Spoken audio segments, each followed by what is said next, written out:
It is Designing for Music. I'm Zach Martin, along with Patrick Bamburak, Spencer Drate, and Judith Salavetz.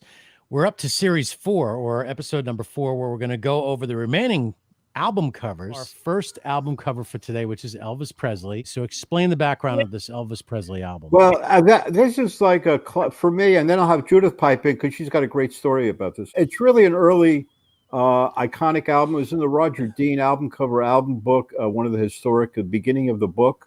It has that look about it, and it's 1956 when it came out. So this is when he just starts. He has like blue suede shoes on it, and Tutti Frutti, da da da. So this is a Judith, tell me this story. This album, actually, it was The Clash. The first one that you would know this, Zach. It's the first album that he sold a million. I think it was the millionth selling album in that genre, rock and roll. Yeah. Mm-hmm. The first one. But the reason you recognize it is because maybe if you remember the Clash. Yes, I was just going to say the Clash. Exactly. Yeah. So they echoed that same design, the Clash. It was. Was it London Calling? London Calling. That was in 1976. So no, see the stuff that. The stuff that London Calling from 79, I think, right? Yeah, 79. It's exactly almost the same, setup, the design, as this one. So that's why it looks familiar. But I'm not sure I've seen it anywhere else other than the Clash and Elvis. The first record I ever got, my father gave me was Hound Dog. I mean, that was the first record I ever got myself. So having the King to start off your life tells you something, Wasn't that his first album cover? Was that Elvis's first? I think it was the first. I think it would have been the first on an LP. Before that, they were all just 45s. Oh, okay. I'm pretty sure. Anyway, I could be wrong. Somebody watching this will go, "Boy, you guys are way off." But and the other thing is, I'm sorry I didn't come prepared with this, but Spencer, do you know who the photographer was? No, again, here we go again. There's no credits this early with photography or design at all. Forget about it. I mean, Roger Dean doesn't even have a credit in his book. And they did research on all these amazing album covers. So we're kind of blind on this. There's a lot of albums that are blind in the early 50s. There's no accreditation for photos or design. This design is so not 50s. It's so contemporary, I think. Yeah. It is contemporary, and it kind of reminds me of a modern punk look. And then when you think about the album cover itself, much like the Buddy Holly album that we had in the last episode, I'm not sure if the music matches the actual photo too much. Yeah. Right. It's like it's kind of very interesting because I'm expecting, on that cover, something from Anarchy in the UK or something like that, or Sex Pistols song with Cookie on the drums. Poor Cookie. Well, it's really good. The photograph is really good. I mean, this photograph, by the way, if you look at it, it's a really great photograph. That's it really is. I also like the typography on that. Yeah, I like the use of the pink and the green. You're right. Exactly, Zach. Right on. Yeah. Very cool cover. And that was Hound Dog is the first. And the action photos of Elvis. Look, it's like the Fab Four photos. Yeah, right. Elvis, right? Right. They were fascinated by Elvis Presley in England. Now, your father gets you your first 45, which is Hound Dog. My mom, one of the first 45s that I remember getting was Burnin' Love, which went to number 1 in 72. It was, I think, Elvis's last number 1 song. It could be. And then the other one was on the Phillips label, I believe. It was blue, so that'd be Phillips. And it was Malcolm McNeil. How do you do? You could sing na-na-na-na just like before. So, remember that song, Malcolm McNeil? So let's move on to the next one. Another classic. Oh, wow. Okay. So I saw this in the Roger Dean book. I said, I got to buy this. I love this illustration, and it has a lot of color in it. And one thing about the 50s, you should know, especially in the first book, where 45 RPM, the 45 collection of the 50s, said Chuck Granada had a great collection. I'm bringing forth this thing about in the 50s, there was a lot of illustration on covers, and they were really good. So this is an example of that era of that type of illustration with good typography. And I don't know, the whole cover. I love the whole cover myself, So now we have green, blue, and pink that make up Frankie. Almost the same typography and lettering as the Elvis Presley album that we just saw. Right. But now when you look at the photo, it seems like it was turned into almost like a comic book type of illustration. Illustration, right. Yeah. So do you know how, Judith or Spencer, how you'd be able to create something like that? What's the process? Does anybody know? Judith, you want to go on this? I mean, I could, but Judith, maybe you go ahead, Spencer. I mean, they what? could. Yeah. I mean, it could be. I don't know. It could be. Is it a Xerox copy? I don't know. Well, this is an illustration, but they just had. I mean, these people were illustrators that they farmed out work to at the record company. So you had, yeah. Do we have credits on that one? No, another one, because this is in the 50s, so you're not going to get any credits at all. By the way, are any of the tracks Christmas songs? Because it's got a very Christmas feel to it. I know what you're saying. It's interesting. No, there's none on it. Hello, Young Lovers, a classic, right, is the lead off. I Only Have Eyes for You, Falling in Love with Love, You'll Never Know. It All Depends on You. All of Me, Time After Time. How can you how can you be? Almost Like Evening in Love. Oh, What It Seemed to Be. I mean, these are like semi-con songs, or they sound more middle of the road to me. I don't recognize all the time. I Only Have Eyes for You was also done by the Platters, I do believe. Jack, I got to bring up something in the back that's written. You'll love this. Right. And the bottom of the album, listen to this: Comparative Life of Needle Stylists. So they describe the diamond needle, the sapphire needle, and the other one is called osmium needle. And they tell the differences of the needles on the turntable. You know what I'm saying? It's wild. Yeah, they should get vibranium needles. If you're a Marvel person, you know exactly what I'm talking about. We know what you're talking about. That's great. All right, so let's move on to the next one. Okay, now we go into our favorite period, psychedelic art. Oh, Disraeli Gears. Disraeli Gears, illustration by Martin Sharp, front and back. Oh wow! I forgot the back. Yeah, the back. Right. I only have that available on CD, and really, I never noticed the back with the. I know the back is classic, right? Yeah, and the front, of course. The front, of course. All right, let's just talk about this album for a bit. Supergroup Cream, Ginger Baker, Jack Bruce, Eric Clapton, one of Jimi Hendrix's favorite bands while he was hanging out in the UK. And I think even at one point after Cream breaks up, Jimmy does a tribute in Paris, France on stage. I have that recording somewhere. But one of those albums, Disraeli Gears, which really pops out, you immediately know the name of the album when you see the cover. And it's also really kind of smart because Disraeli was a great prime minister.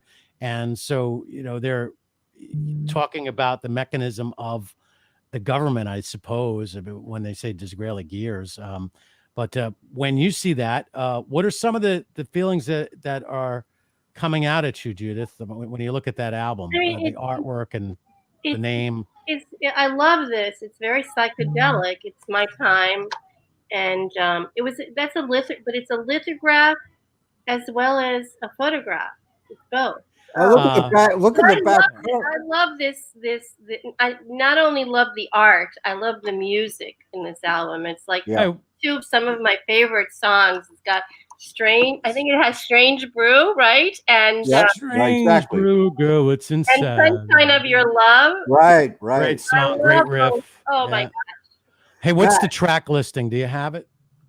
You know what? I could read part of it. The other one's in dark, and it's very hard to read. But I got Strange Brew on side one. Strange Brew, Sunshine of Your Love, World of Pain, Dance the Night Away, Blue Condition, and I can't read. It's in the dark part of the eye, and you can't read the Tales of something.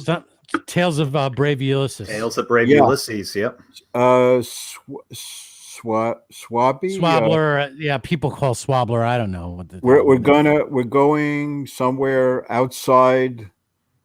Something. Take It Back, and Mother's Lament, I believe. All right, so that is a really good album. It should be in your collection. You can't call yourself and what's really good is the back cover that we're starting to talk about, because explain what this is. What, because if I'm looking at it on the monitor right now, I see the title, which is in the back, not in the front, which is a bit of a switch for albums, right? It's a montage of some type.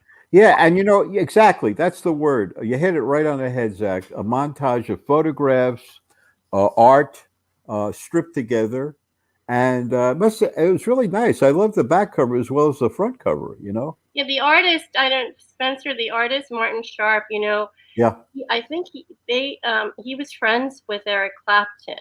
Okay. Wow. That, and also the photographer who took the photos on the front, he did some photos for the Beatles. In fact, he's the photographer on that very controversial Beatles cover with what was the Butcher? Butcher Revolver. That's Revolver. The Butcher one. The Butcher block. So they ended up having to. Well, I'll tell you something. We got. His name is Robert Whitaker. Different one. Let's go on to the next one, which is tied in kind of because it's Blind Faith. Well, and it's very controversial. Oh my goodness, that controversial. It was an 11, believe it or not, 11. She was 11 years old. Okay. Well, so then the background of the album cover. It was the photograph was by Bob Seidemann. Right. I have the name. Bob Seidemann. Bob Seidemann. The name of the girl is Marioria Goshen. Oh, so I didn't know that. I don't know the name. And you got other people involved in this album cover, but it became very, for obvious reasons, very controversial at the time. Judith, Spencer, do you remember when the album was released and what went on as a result? This is 1969, RSO Records. Let's see here. Actually, the spaceship on the front is built by Mick Milligan, Steve Winwood, and Rick Rich. And that spaceship is actually a sculpture kind of deal. They sculpted it. Beautiful. Produced by Jimmy Miller, right, Zach? Jimmy Miller. Jimmy Miller is another one of those guys who's in the background of more records than you've ever realized. He is the one that plays the cowbell on Honky Tonk Woman by the Rolling Stones. So he's involved with the Rolling Stones. He's involved with Blind Faith. And I think it's one of those situations, maybe he was at Olympic Studios or probably around Abbey Road at certain times, where they would use the same guys on the different projects because they were available. I mean, I have a great story about Dave Mason and Jimi Hendrix that we can talk about later on. But before we do any of that sort of thing, we got to get to one of the albums that I'm really interested in talking about, which would be the next one. This is the Pied de Resistance of album covers. It is definitely a masterpiece, both sonically. Judith. It is what we call a concept album. Of course, the Beatles, being an innovative type of band, were always good at coming up with new things and really pushing the envelope. And this particular album cover, Sgt. Pepper's Lonely Hearts Club Band, is just phenomenal. And every time you look at it, you find something else you didn't notice before. So we're going to go to Judith Salavetz, and she's going to give us a background. She's going to tell us some of the people that appear in this album cover. Oh, yeah. And if there was any sort of, legal action by anyone that appeared. That usually happens in albums like this. You didn't get my permission to use my face, that kind of thing. If you want to use my face as a work of art on an album cover, all I ask for is a percentage. I don't care if you use it. Well, so by now I think a lot of fans of this cover know that the design was created not it was created by a couple that was married at the time, and that was Peter Blake and Jan Haworth, I believe. Yes. And they're both artists. And Jan, the wife, actually her style of art was making, it would be making, what is she? She was a sculptor, and she would sculpt actual, life-size people. So there are a couple of life-size people in there, in the photograph. There's something like 57 photographs and maybe 10 or 15 wax things made out of wax images, people. And for a long time, the credit for this album cover went to Peter Blake. Jan was often not mentioned, his wife at the time. They're no longer together. She was never mentioned. It's not until recently that she's being given the credit that's due her. I don't know if it's the Me Too movement or what, but people are finally giving, Jan credit for having a huge part of the design of this album cover. And there are people in there. You asked about whose pictures we see. We see Bob Dylan. We see Marlon Brando, Tyrone Power, Marlena Dietrich, Mae West, Marilyn Monroe. There are comedians like Laurel and Hardy. There's people, science fiction writers like H.G. Wells. Oscar Wilde is in there. Carl Jung, Einstein is in there, just to name a few. Can you, if I tell you what the amount is in pounds, can you tell me what that amount is in dollars? Maybe we can have Siri do it. We can have Siri do it. In those days, the cover art was, they paid something like 3,000 pounds. That's what the artist received. And from my research, this is what I found. But in those days, that was unheard of. They would never have a budget of 3,000 pounds for an album cover. But because the Beatles, usually that would be around $5,000 to $6,000. Anywhere in that range. 50 pounds for an album cover, but this got 3,000. So if you open it up, wait, let me show the open it up. You open it up and you see the guys. Yeah. I just had to show that because and then any of the 45 releases, the 45 covers were sleeves were just a bit different. I remember fixing a hole. It was like blue and the A's in the middle, and then you have a hole. So that was very funny. Fixing a hole. I mean, that's funny, right? The Beatles, they would play with people every now and then. That's how I took it. I'd laughed at that 45. There was a soundtrack, a series of film docs about music, and on it, one of them is about George Martin, and he talks about the production of this album, part of that interview, and he talks about reversing the sound, Yes. Zach, like Paul's voice goes backwards, experimenting with different things. That's part of this album that's really interesting. Yeah, it's innovative, and thank you, Uncle George Martin. I interviewed him once, and I said, "Can I call you Uncle George?" He goes, "Absolutely, Zach." He was still in Abbey Road Studios and worked there right up until the day he passed away. Oh, yep. So So the next album is in the same framework of time, and you'll like this, Zach, because this is your buddy Robert Friedman. For Sale, the Beatles for Sale. Yeah, right. Yeah, great And, photograph, front and back. By the way, front and back. And look at those haircuts, right? Yeah, that's what we think of the Beatles. Bop. The mop tops. The mop top. Yeah, that's. I mean, I love this cover because the type is so light and hardly there, and yet the photograph is so striking, and it's a really great photograph of them. It just bops right out to you. So I was very attracted to this cover myself. That was my opinion. And what are some of the tracks in that particular album? Oh God, let's see here. While he's looking at that, Robert Freeman, if you're a person that wants to become a great photographer, he told me this advice. He goes, take pictures of everything and that's how you become a great photographer. Just take pictures of everything. Get So you yourself a camera, understand just start going. My daughter Sophie, she could put together a calendar for Schnitzel. She's got so many pictures of Schnitzel. It could Look be at this picture, Schnitzel Jack. calendar. Look at this Look at that. picture. Look at this Okay. photograph. Yes.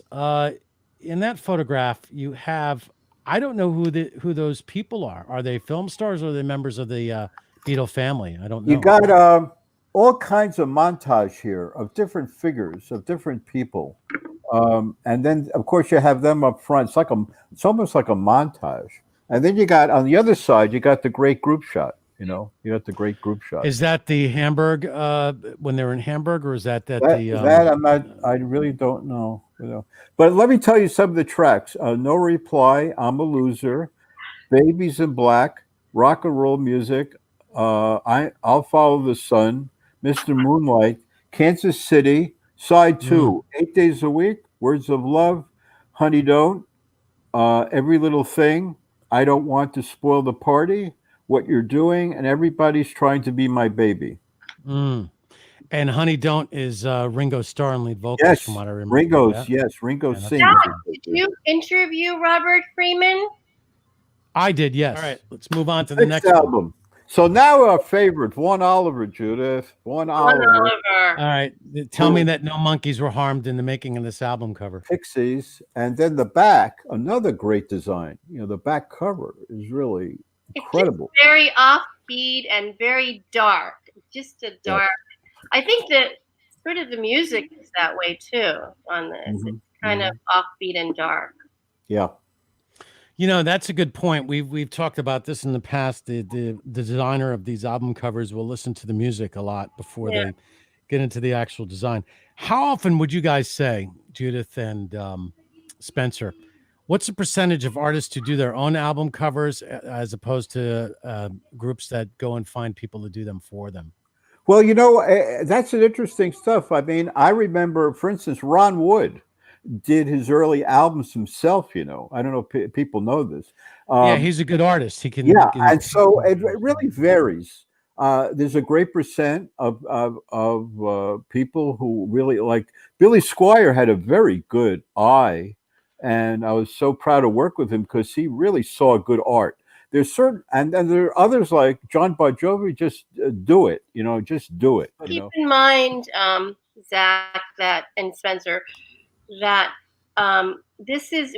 Spencer and I designed a lot of packages, a lot of 12-inch covers before the computer came on, on board the computer. I mean, we would, we'd be sitting at our drawing tables and Spencer would be ordering type, those days we ordered lectures and type. And you had to order them in different sizes because we didn't know what size was going to look right? I mean, I worked on a major packaging for Island Records. I repackaged every album, listen to this, from vinyl to CD. Can you imagine this job? For Chris Blackwell, who wanted me to design it. And it was every night I'd come back with a huge amount of stuff to do in type. And after a while, you get the whole ratio, but there is a ratio. When you're designing a cover, there usually is a set thing. I mean, I've been very good, if you notice, the type bills were okay. There's a way of counting type per the area. You know what I mean? There was a set thing you did. So normally it wasn't that difficult. But you know what I mean? Like Judith's saying, in the old days, we had you had to work with a C print or color print to retouch. You didn't have, it was a really great group, Hypnosis. The way they did album covers in the old days, you almost thought it was on computer. I mean, that's how good they were in the photo room. How many times have you seen like a refrigerator magnet, Spencer, and go, there you go. That's the type I'll use on an album. How many times you use things around the house to inspire you, or things that you're passing by, which is other people? I think it's not only that, but you're also looking at other designers, believe it or not. I mean, I hate to say this, but you're looking at other designers and you adapt in your head sometimes something that maybe some other design, like, for instance, David Carson, Judith knows, is a great typographer. did a lot of great design. Now, he was a big influence on design with typography, and he wrote books on it. Great designer. He designed for Raygun, one of the top music magazines that I was interviewed in. And he was a great designer. So you went to different sources, you went around you, and it came from different things. I mean, it came from different things. An example for us was the D.D. King album cover.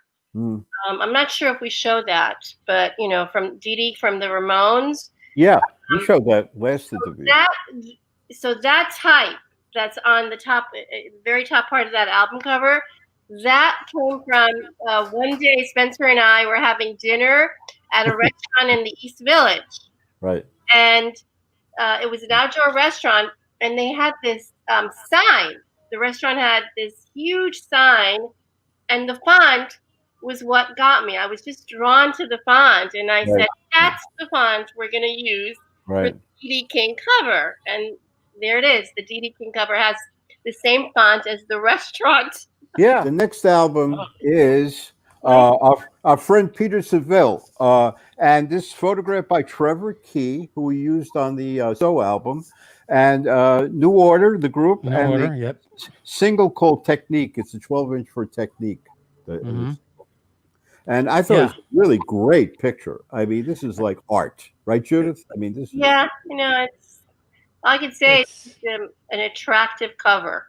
It's a bronze angel on the cover, I think. Do they have any background information on that piece of art where they took the picture of it? No, there's no really. It's like the back is bong. Oh, that's interesting. Yeah. I mean, Seville was talk about simplicity. I mean, if you saw that, which we talked about before, the So album and this, you see where simplicity, what we're talking about, fits into his whole imagery, his design, totally simplistic.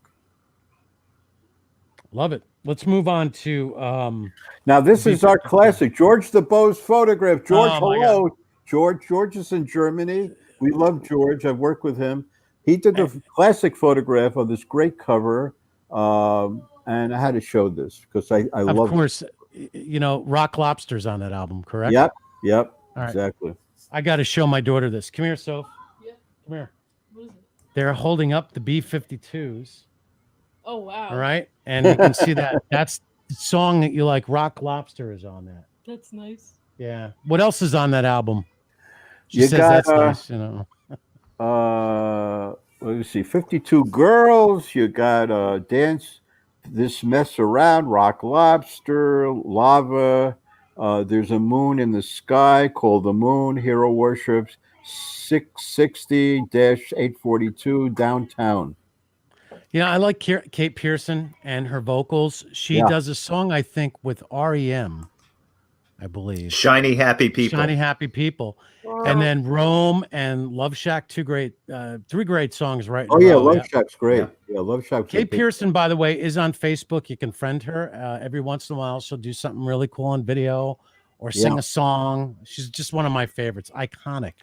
So the next album is Shepard Fairey designed this. Now, Shepard Fairey, very famous poster artist and very iconic right now. Judith and I profiled him. Remember Judith years ago in one of our books. We met him in New York. He loved our books he was profiled in, and he did the latest Blondie cover, which this whole cover is beautiful. That he designed.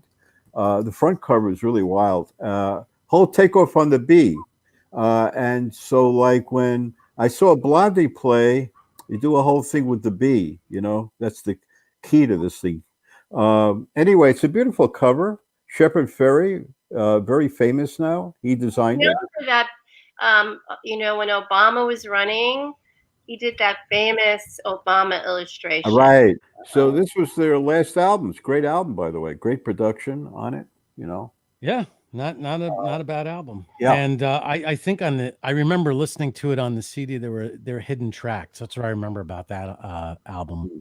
Mm-hmm. I love hidden tracks, little surprises. Yep.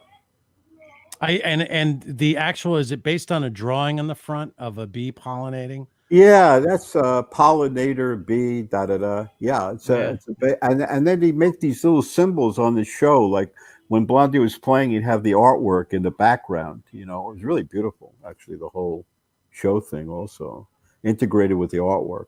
But Shepard's very famous, and Judith and I actually discovered him before he became famous. I mean, years ago, we had him profiled in one of our books before he even, and we met him in New York. And he was so excited. He met me, I know, at an opening, and he was so excited about the book. He even kept, he said, "Oh, the book was great, Spencer. The book was incredible." I was like, but he's great. He's a great artist and a great concept person, by the way. Very great. Awesome. Now we have one last album. And this is really, I don't know. I mean, this has been a lot of best album cover lists. That's great. I like that. Yeah. It looks like something I would make. That is really great cover. I mean, this is a knockout to Judith and I. Right, Judith? Yeah, I know. And a lot of people don't know this, but the influence comes from Spencer and I did a 500-page movie poster book, an international movie poster book, and in it there is a Polish poster, movie poster for Midnight Cowboy, and that's where this is from. They were so strongly influenced. The studio that designed this cover was strongly influenced by that particular iconic Polish movie poster.